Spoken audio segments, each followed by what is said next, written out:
Welcome to the Seller Roundtable e-commerce coaching and business strategies with Andy Arnott and Amy Wees. Hey, what's up, everybody? This is Andy Arnott and Amy Wees. And this is Seller Roundtable number 40. Today we are talking to participants of the Canton Fair experience that were recently at the Canton Fair. I'm going to sit back and relax and listen to the show. Amy's going to take the reins today because I have not yet been able to attend, but I am really excited to hear about it. So Amy, take it away. Thank you, Andy. So yeah, we just got back from China, and as part of the Canton Fair Experience program. And so I'm sure you guys have heard about it before. I know I've talked about it on the show before, and I've done a recap before. But this time we wanted to do something a little different. Last time when I came back from China, I came back and talked to Andy about the trip and all of that, and I kind of recapped it for you guys.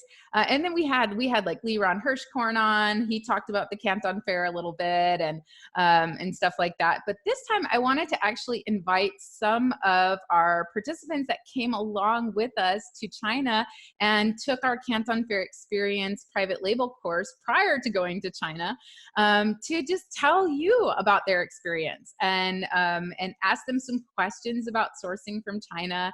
And that way you're not just listening to boring old me. And you get to hear some other people's experiences, because all of these folks are at different points in their business journey. And some of them have been to China before, some of them have not. So I thought it would be so great just to have them on the show, to ask some questions about sourcing from China and get their opinions, and also just to reminisce and talk about our trip. It was such a wonderful thing. And for those of you who are wanting to go to China in the future, right now we have early bird pricing for our trip. So it is $2,600 off on the CantonFairExperience.com. So definitely take advantage of that early bird pricing if you're listening to the show today. Or I know a lot of people have already said, like, I'm going with you in April. I know it. So, this is a friendly reminder for that, to take advantage of our early bird pricing. So anyway, without further ado, it's so great to have everybody here. And well, not everyone could make it, of course, because we have folks from all over the world. And so it's early in the morning in Australia and late at night in other places. And so we're just getting a few participants here, and we're just so glad. And then others have sent me their answers via email, so I'll be able to kind of represent them. So we're just going to kind of do a roundtable, if you will, and take our turns here answering some of these fun questions. And then of our listener audience, the folks that are here listening, that are here every week listening, or even new to the show, feel free to ask your questions in chat as we're going. If you have a specific question that myself, Mr. Selikoff here, or one of our participants can answer for you. So without further ado, let's ask our first question. Why do you think it's important to source products in person? So, we can source from Alibaba, and we can do that all day long. And looks like Evelyn wants to answer this question. Evelyn, why do you think it's important? You came with us in the Canton Fair Experience. You took our course. Why do you think it's important to source products in person from China? Okay. The first thing is our first product took us a year to source over the internet through Alibaba. The second product, when we got to China, we were only there 2 days. It took us 1 day to get a product and have it sent back with samples and stuff. I mean, they haven't sent the sample, but everything is there in 1 day. Imagine what we could have done if we just stayed there the whole 2 weeks. Yeah, so unfortunately, Evelyn and Willie had a little family emergency, if you will, and had to leave a little early, and we were so bummed. And they'll be coming back with us in April to finish their sourcing adventure, right? But they got so much done just in the first couple of days that they were there. Exactly. So Evelyn's explaining, it took her a year to source her product on Alibaba, and she was able in 1 day to get it done. And how was it for you seeing the products in person and being able to talk to that supplier, to the supplier of that. How was that for you in comparison? Oh, that is totally different. Was it? Oh, yeah. I mean, there's no comparison to that. You sit here, we're 13 hours difference from China, so you're sitting up all night trying to talk to someone. There's no comparison to it. When you're sitting there talking to someone and they have your product there that you need and they show you the difference in what you can do, there's no comparison whatsoever. You have to go to China to do this. You waste so much money and time when you get back here and try to talk to someone on Alibaba. It's no comparison. Thank you for adding that. Does anyone else want to take this question? I know for me, and I'll wait. One of you guys, if you want to take the question, you can go ahead and unmute yourself and get started. I know the biggest thing that we see is when I first walked into the Canton Fair for the very first time, I was just like, wow, there is so much here. There's so much potential. There's so much to see. I mean, over 60,000 booths of suppliers and products. And just being able to touch that product and feel it in your hands and look at the different possibilities and then discuss that with the supplier. And I think the big thing too is being able to vet that supplier in person. So, when you're emailing them, you don't really know who you're talking to, but you can ask them when you're there in person for pictures of their factory. You can ask them to go visit the factory. You can make a factory visit, all of those things. And you can really kind of pick and choose between suppliers. And I remember walking through the fair with Kevin during phase 1. And how many lighting suppliers did we see that were giving away that were selling the exact same thing? You had so many choices between suppliers that you could really dig down and vet and go after that supplier that you really could, that was really the right fit for you. Was that a question? Yeah, I mean, did you notice that when you were going through the fair? Like you pointed out to me, you said there's so many that are selling the exact, or that are offering this exact same products. It really lets me kind of shop them. Yeah, absolutely. I think that some were more competent, some were trading companies. Of course, Stephen taught us how to identify a trading company as well, right? Which is really useful. Don't waste our time. But there are certain use cases where we might want to use a trading company. Do you want to talk about that? What would be a use case when you would want to use a trading company, or someone might want to use a trading company?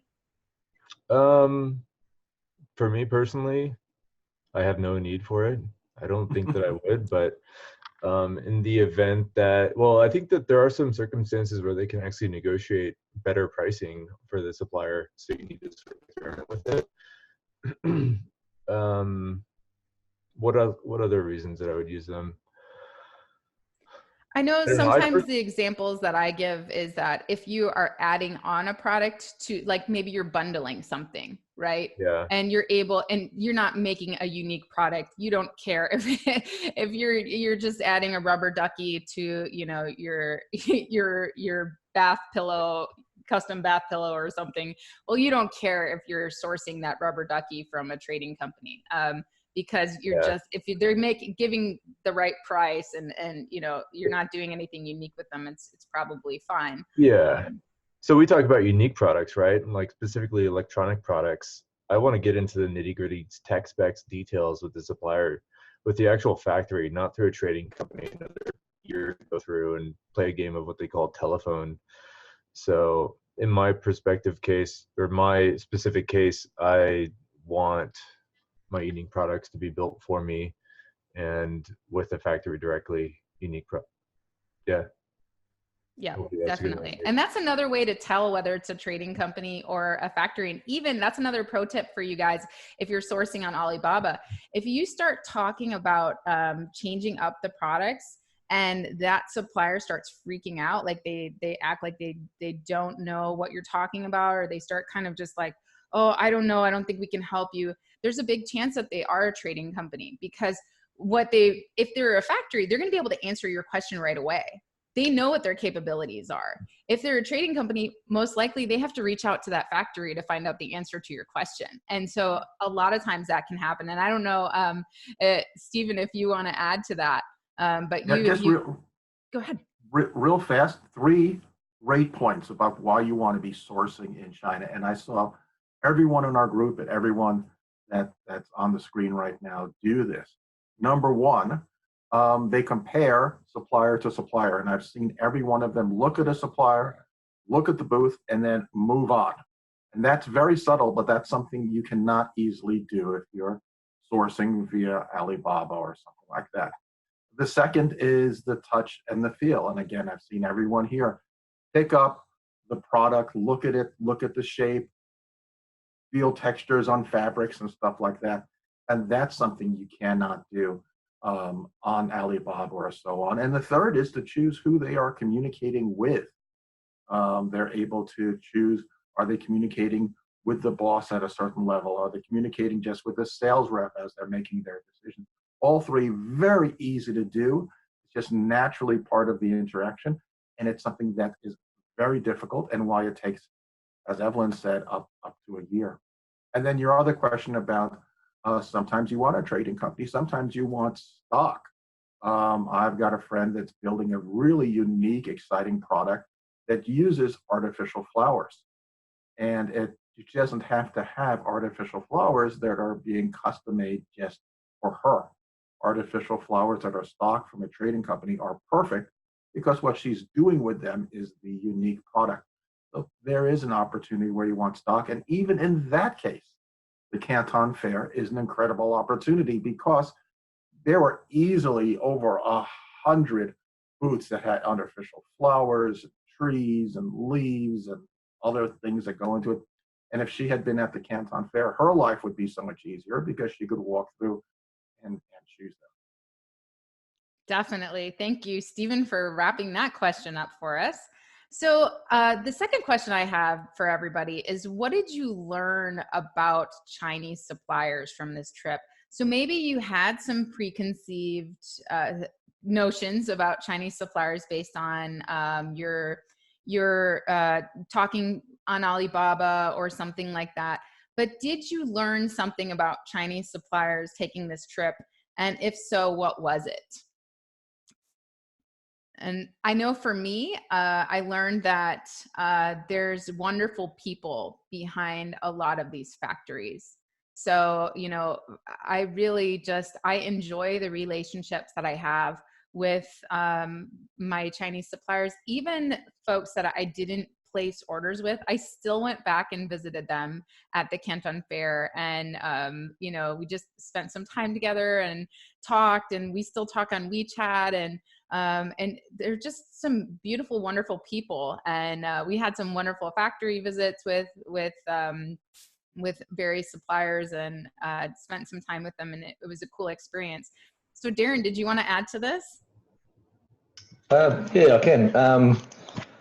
Yeah, it's just, look, I think we all know that the Chinese they're very hard-working people. You know, as we found out, a lot of them work 6 days a week. They have living quarters where they work at their factories, and you know, the respect that, you know, in comparison to where we are in Australia, how they want to work, their work ethics are fantastic. But it's just, yeah, it's great to actually, you know, with them, they appreciate any business that you can put their way. And once you have their trust, you know, they want to work with you in many different ways to make your product work or any changes or whatever. So yeah, they're just, I found them very friendly people. I found it was interesting to see, I had a preconceived notion that the Chinese suppliers were sort of like, what's the word, robotic, meaning they don't really have like an intelligent brain. They just do what they're told and that's it. But in fact, after negotiating with them and, you know, the factor is this, you sit down with them, like, they actually have a team of engineers sometimes, and they can help you innovate if you have the ideas. So that was, is my speaker working? It's saying it's not working. It's just breaking up a little bit. Okay, sorry. anyways, I learned that if you sit down with the supplier and really build a relationship, there is a lot of benefit that they can provide to the relationship, and they are intelligent people in many cases. Yeah. Got it. Yeah, Kevin, you're breaking up a little bit, but that last part, it came through a little bit more clearly.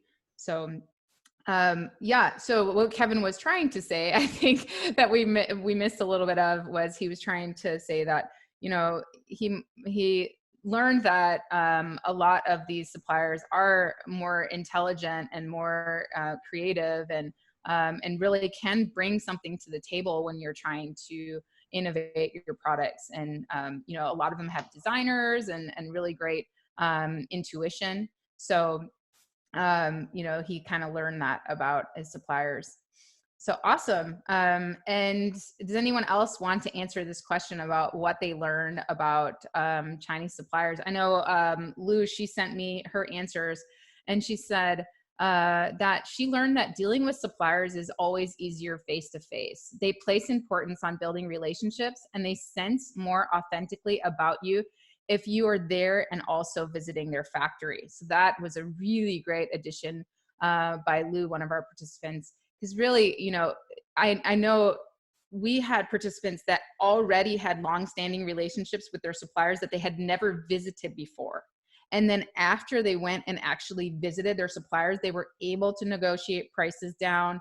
They were able to change things because the suppliers in China really place an importance on that relationship. So really great input from Lou. All right, so the next question that I have for you guys is, give us and give our listeners your number one negotiation tip. So in the Canton Fair Experience course and during our trip to China, we really focus on negotiation because number one, it's Steven's specialty. And number two, it's the most important aspect to your business in terms of profitability and scalability. We want you to build profitable, scalable businesses. And that means you need to be able to negotiate the right prices on your products or walk away. So you have a lot riding on your ability to negotiate the right prices for your products. And we're happy to report all of our participants are always able to get at least 7x on their products from their suppliers with what we teach them. So I would love for each of you to, or some of you, to give your input here. Tell our listeners, what is a negotiation tip you have for them when trying to negotiate the right prices from their suppliers? I'll go. I'll go. You go. Wait. My number one tip that I got was stay silent. Stay silent. Wait. Don't always jump back in, and sometimes being silent is the best thing you can do. That's a good one. Thank you, Megan. What about you, Darren? Obviously we've got a lot of tips in regards to negotiation, but I think one of the main ones I found, and which actually got a good reaction from the supplier, and it wasn't something we talked about straight away, but when it did come down to talking about the price and really getting to the nitty-gritty negotiation on price-wise, it was, I'm just trying to think what I was going to say then. Sorry. The thing was that in the end of it, you want to explain to them that we want the best price. We're a wholesaler, whatever. We want the best price, but we want a good price that we're happy with, that our supplier's happy with, and that our retail customer is going to be happy with. And once you explain that to them, that we're not trying to negotiate them down where they're not going to make any money. We want them to make money. We want them to be happy. We want to be happy and want our customers to be happy. And once you explain that to them, their actual expression on their face sort of told you a story in themselves where they're glad that I'm trying to work that way and not trying to rip them off. Yeah, I found that really good. Yeah. Yeah, I think a lot of people really took that away from Steven's tips on negotiation, as far as like, hey, we're not just trying to rip them off, right? We're not just trying to get the most rock bottom price. We're trying to work together with them so that we can be happy, they can be happy, we all make money, right? And then of course our customers have to be happy, or we're not gonna be in business for very long, right? Sure. Yeah, that's a really good tip, everybody. And it works very well in China. What about you, Sonia? Yeah. Did you want to add? Yes, thank you. One of the great takeaways that I had was when you go into the booth and you are talking about price, and they give you a price, but you kind of just sit back a little bit and just say to them, well, I'm actually looking at this price point here, and you give them two figures, a lower end and a higher end, like a price range. And then they try really hard to work with you to fit into that price range. And sometimes you may not get there, but they come very close within that price range, I found. So I found that was a really good tip.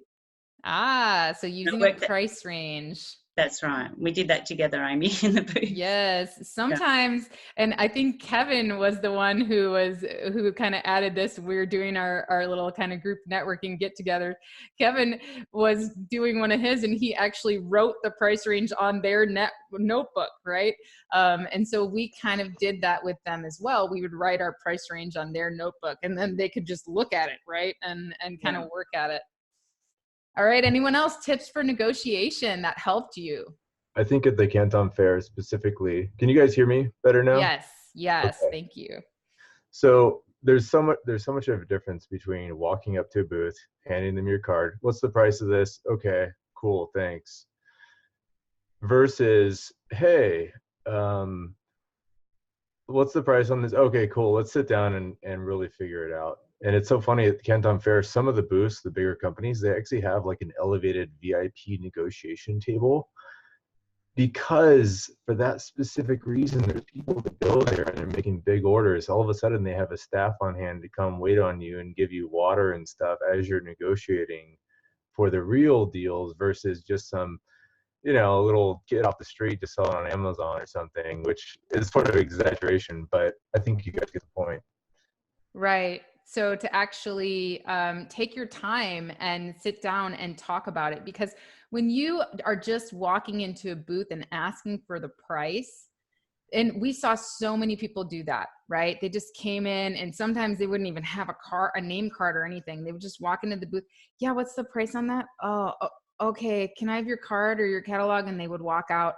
Where you guys, you were trained to ask all the questions. So when you start talking about, okay, well, let's start talking about quantities. Let's start talking about what makes up this price. Let's sit down together and talk about this. And then the suppliers immediately know, they immediately take you seriously. And they, as Kevin said, they have a place in each booth for you to sit down and do a deal. And that's what we did every single time that we were serious about it. Sometimes we would walk in and we'd kind of look at something, and we gave our participants cues on what they should do when they were ready to talk, and who they should be talking to, and how that they should have that conversation. But some really good tips on negotiation. It's all about the relationship. And so maybe give a price range, be silent. Don't feel like you have to fill in every moment with words. And then Darren mentioned, you want to remind them that you're here to do business. You're here for them to be happy, you to be happy, and for the customer to be happy. You're here to work together, and that's really going to make a difference in your pricing. So great tips, you guys. That was awesome. All right, I know you guys are going to have a lot to say about this. Factory visits, right? So when we go with the Canton Fair experience, we take you guys to factories before you even step in the Canton Fair, because we think it's so important for you to feel confident in going to your factories, checking them out, having the conversations, communicating your concept, and the real negotiation happens there, right? The real deals happen there. So, and so many of you had the confidence to go and visit your factories, and you'd never done that before. And we were just so absolutely proud of you for that, for taking that on. And so tell everybody, tell our listeners, why should they visit their factory? What did you take away from visiting your own factories? And why would you encourage someone to actually not just go to a booth at the Canton Fair, but actually go and visit the factory? Darren, did you want to add? Yep. Oh, look, it's probably, yeah, it probably is one of the most important things. Yeah, obviously they're going to ask you to come and see their factory, and once they ask that, well, then you're not dealing with a trading company to start with. And once you're there, you're going to be able to have a really good look at what care is taken in their actual factory. Is everything stacked nicely? Is their warehouse side of it all neat and tidy? How friendly are the staff? How many staff they got? How do they react when you walk in? And I think that side of it's just mind blowing. And I visited a couple of factories while I was there, and and two of them were just chalk and cheese. One was very old fashioned factory. Nothing too high tech at all, but do a great product. Things were a little untidy, things just stacked everywhere. But then we went to another one where very, very professional, machines doing everything. They really care for their staff and stuff like that. And when you're actually walking around with the boss of a factory, and their staff are happy to see the boss, and the boss is interacting with them, and you've got a good factory, if they're running it that way. So yeah, I probably found that one of the best things. Actually, it was great. Yeah, Hey, you Amy? bring up a really good point where you're talking about you visited two factories and for the same product, and one was really was just okay, and then you visited that other one and you were like, yes, this is awesome. Yep. And you're able to actually see. Yeah, both did fantastic products, but they were just two totally different factories. But yeah, it was really good to compare. Stephen, you had something? Yeah, I'm just going to mention that even for those people that didn't visit their own factories, as part of the program, we started off visiting some great factories. And one of the highlights for me was just watching everyone walk into the very first factory on the first day and just stand there staring at all of those molds. We walked into the workshop for fixing up molds, which was larger. The molds were larger than most people expected. The work that had to go into them, the polishing, the pneumatics, the fixtures that they used to put them into the machines, and then walking through the machines, seeing what plastic injection is like. In the afternoon, seeing how that can be taken to the umpteenth level, where we watched the plastic injection that created keyboards and created the base and put them together and all of that. Seeing quality control at factories. And this is something that everyone got to do on our very first day before even going into the fair. So they knew what to talk about and what to expect when you're talking to factory owners. I think that experience was also really, really cool. Yes, definitely. Yep. That was why we did that, is because, if you went to Canton Fair by yourself and you'd never visited a factory before, that would be scary to me, to go and just like, hey, can I come visit your factory? I don't know what to look for when I walk in the door. I don't know what to expect. I don't know how I'm going to get there. I don't know any of that. So we tried to do it with our participants so that they would feel confidence in asking for a factory visit. Does anyone else want to talk about their experience either visiting the factory with the Canton Fair experience or visiting their own factory for the first time? Hey, Amy, I think you brought up a really good point, which is had I not gone with you guys and, tried to visit my factories on my own without any knowledge, I'd probably show up and be like, all right, I'm here now. What do I do? It's interesting to think about that, and versus getting so much value out of the visit. Yeah. So the question was, why should you visit your factory? Yeah. Yeah. I visited a couple of my factories, and building a relationship that you'd had previously a pen pal relationship for multiple years, and actually turning it into a real relationship is a game changer for my business. And not only that, innovating together, negotiating, the prices come down, the products get better. You can really see what's going on when you walk into a factory and see 40 people working on your products. It is sort of like, wow, this little business I built out of my garage is actually employing a lot of people. It's interesting to see that. And I think that it really helps you, visualize what the potential of your business can be as well.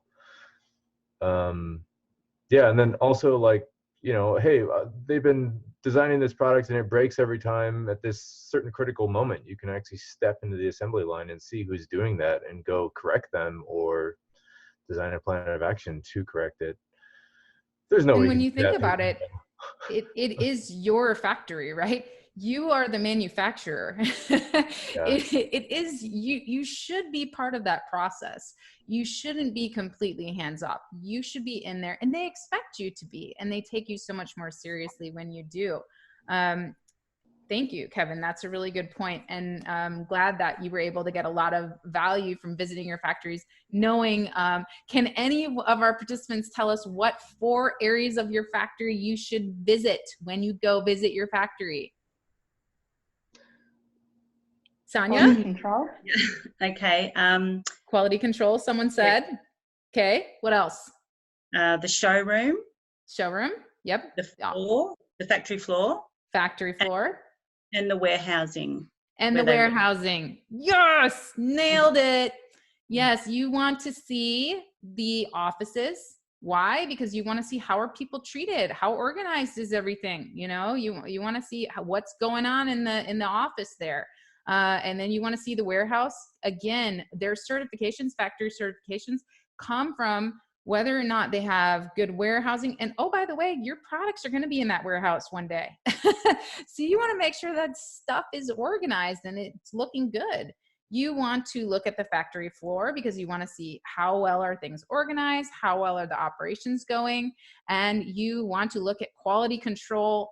Why? Because if there's no quality control, what do you think are the chances of your products turning out well?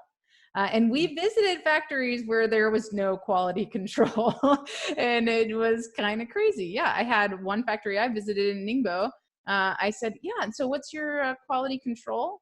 And they just kind of looked at me with a blank stare and there was stuff everywhere. So it's definitely good to know the process your products are going through. Did you want to add something else, Sonia? I just wanted to say, after visiting the 2 factories for my product that I visited, I just feel, and I chose a factory to work with, I just feel so much confidence going forward with that factory. And I know that we have built a good relationship. And even when we communicate now since coming back home, you can just see the rapport that we've built. And I just have a lot of trust in that factory. And I would never have known that if I was just communicating via email or WeChat. So it's just basically building that rapport and that trust with the factory owners and knowing that you are going to have a long-term relationship and you're going to work together for both our businesses to run smoothly. You know, and what was interesting about your factory visits, Sonia, I had the opportunity to come with you on your factory visits. And what was interesting to me was I, was at the fair with you and we had 2 suppliers that we kind of narrowed down that you had arranged factory visits with. And the one supplier I thought was going to be the best supplier for you based on their willingness to really like work out prices and everything else. And this other supplier you met on your own, I wasn't with you at the time, but I had a really good feeling about the supplier. And then we went and visited their factory and it was a mess. And they did not walk around. The boss didn't walk around with us. It was kind of, we ended up leaving early. And so had you not gone and visited both suppliers, or had you just gone off of, this is why, guys, a good tip, make sure you have a few supplier options because just because a factory is really good at communicating in English doesn't necessarily mean they're going to be a great factory. Or just because they're really great with pricing at the Canton Fair doesn't mean they're going to be the best factory for you. So make sure that you have a few options and that you go and visit several because it will really help you make your decision and establish your report. So thank you, Sonia, for bringing that up. Anybody else want to add? Rachel? Yeah, they're really, I was surprised that the vendors are all really willing to have you visit their factory. We kind of sometimes have the perception, they're called sweatshops and, they're sort of all hidden and, nobody wants to see how their staff are treated and all that type of thing. But every supplier that I asked, can I visit your factory, were really, really happy. And then they said, we'd be happy to have you visit our factory. So they're proud of what they've got. It's not a matter of, wanting to hide what they've got. They're actually quite happy to show you what they've got. And of course, they take you out for a beautiful lunch, which is lovely too. And it's just a really pleasant, inclusive experience, I found. Yes, I wish I had more. really I wish I had my own factories to visit, because it would have been good. And you will. Yeah. And you'll know the importance of visiting them as well. So that's so awesome. Thank you for adding that, Rachel. Evelyn, did you want to add something, or William? Yeah, just in our short time of being there, we got to talk to one guy at the fair, and we wanted to visit his factory. And after talking with him a little while and asking him about it, he was just way too busy to be bothered with anybody visiting his factory. And I thought, okay, well, you probably don't even have a factory. It's a red flag. Yeah. Yes, So anyway, that little red flag. flag just popped up everywhere. And then the other one, this lady was, she was ready to set us up in hotels, get us transported down there, setting up dates. And she's the one that actually came up with the product that we talked to her about. By the next day, she actually had a prototype for us, which she had to email to us, but we got it anyway. So, thank you. That is wonderful. That's when you know that a factory really wants to work with you. And that's why during your discussions, you should ask, can I visit your factory? Because their response is going to give you a really good clue. So yeah, our friend Dave, who helps us out with the Canton Fair experience and has been going to the Canton Fair, well, at least 22 years now, because he went to the old location as well, shared a story of someone who is a highly rated gold, whatever top level Alibaba seller that there is. And he has pictures of his factory. And in fact, he's been working out of his apartment for 10 plus years selling, what are those? Phone screen covers. Yeah. Phone screen covers. Phone screen protectors. Yeah. He in just fact, works I'll in let his apartment. Amy tell the story better than I do. He just works in his apartment, and he's a guy of one. He just sources from all these factories, yet he's a 10-year gold supplier on Alibaba.